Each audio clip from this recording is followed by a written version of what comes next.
అమ్మ నాన్నలు చాలా మంచి కుటుంబం నుంచి వచ్చారు. వీరి కొడుక్కి ఒక మంచి సంబంధం చూసి పెళ్లి చేశారు. వారికి ఒక కొడుకు పుట్టాడు.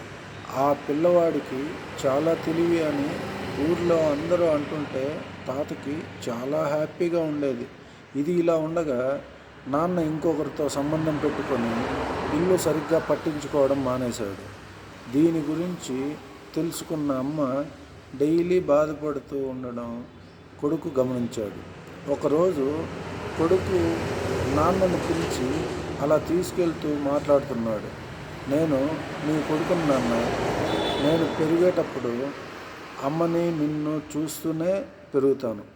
అప్పుడు మీరు చేసే వాటిని నేను కూడా చేయాలి అనే కదా అనుకుంటాను.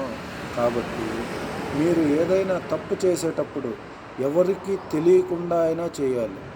ఎవరికైనా తెలిస్తే అది మీకు చెడ్డ పేరు తీసుకువస్తుంది.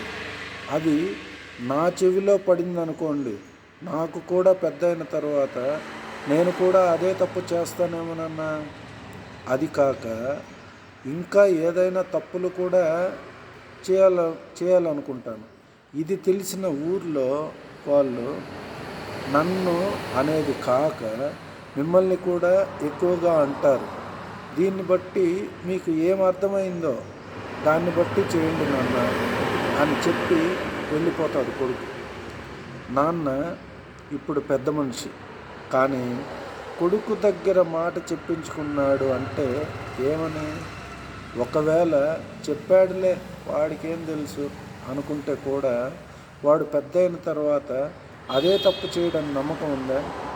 వాడికి తెలియని వయసులోనే నేను వాడిని ప్రోత్సహిస్తున్నట్లు అవుతుంది అనుకొని, లేదులే ఇంక వద్దు అని భార్య దగ్గరకు వెళ్ళి సారీ చెప్పి ఇంకా నేను ఎప్పుడూ తప్పులు చేయనని మాట ఇస్తాడు. Thank you friends.